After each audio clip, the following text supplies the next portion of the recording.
పుట్టుక సరైందైతే అలాంటివి తెలుస్తాయి చిన్నమావయ్య. లేచిపోయిన ఆవిడికి పుట్టిన ఈవిడ గారికి ఏం తెలుస్తుంది? నో నో నో, ప్లీజ్ చిన్నత్త, మామ్ని అగైన్ అండ్ అగైన్ అని మాట్లాడకండి. నేను ఇక్కడ ఉండకూడదు, వెళ్ళిపోవాలి, అంతే కదా? Okay, I leave this house.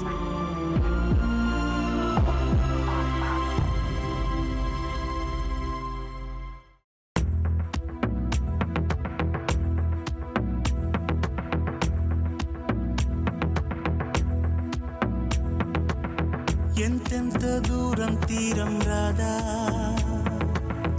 ఇంకెంత మౌనం దూరం కాదా, ఏనాడు ఏకం కావు ఆనింగి నేల, ఈనాడు ఏకం అయితే వింతేగా, ఏ రోజు ఏమవుతుందో ఈ ప్రేమ గాథ, నీ వైపు మళ్ళిందంటే మాయేగా.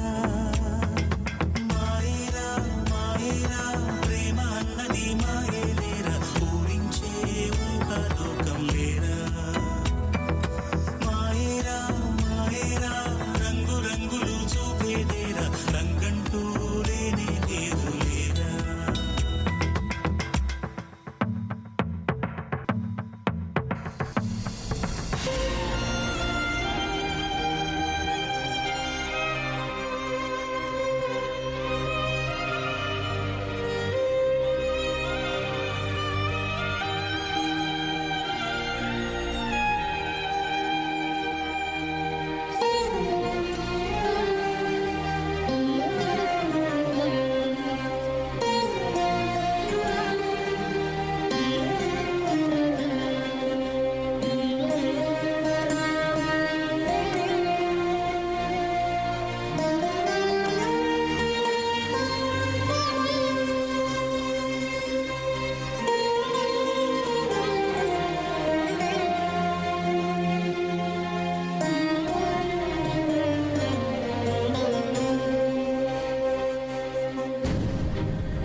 అమ్మా, అలాంటి వాళ్ళది నిజమైన ప్రేమ కాదు, అది వ్యామోహం.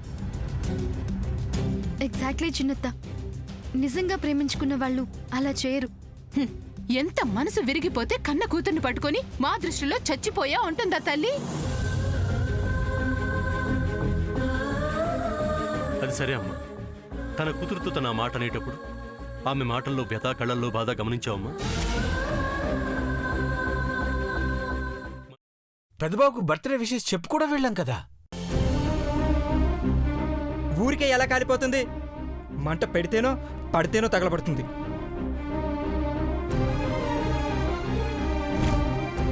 కరెక్ట్ చిన్నబాబు, నీకొచ్చినట్టే నాకు డౌట్ వచ్చింది.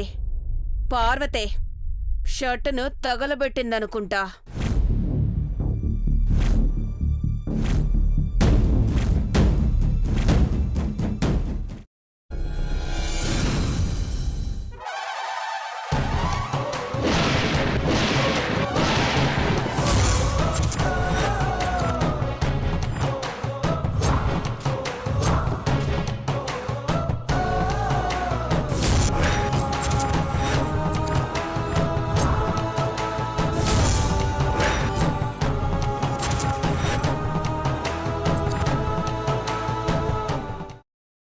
తర్వాత పొట్టు తీసేసి చాప్ చేసి పక్కన పెట్టుకోవాలి. ఒక ప్యాన్లో కొద్దిగా నూనె వేడి చేసి అందులో ఆవాలు, మినప్పప్పు, శనగపప్పు, కరివేపాకు, సన్నగా తరిగి పెట్టుకున్న ఉల్లిపాయలు వేసుకుని 1 నిమిషం పాటు వేయించుకోవాలి. ఆ తర్వాత కాల్చి కట్ చేసి పెట్టుకున్న వంకాయని కూడా అందులో వేసుకుని బాగా మిక్స్ చేసి బౌల్లోకి ట్రాన్స్ఫర్ చేసుకుని అందులో తగినంత చిక్కటి పెరుగు లేదా పల్చటి పెరుగు వేసుకుని మిక్స్ చేసి అన్నంతో కానివ్వండి, చపాతీతో కానివ్వండి సర్వ్ చేసినా చాలా బాగుంటుంది.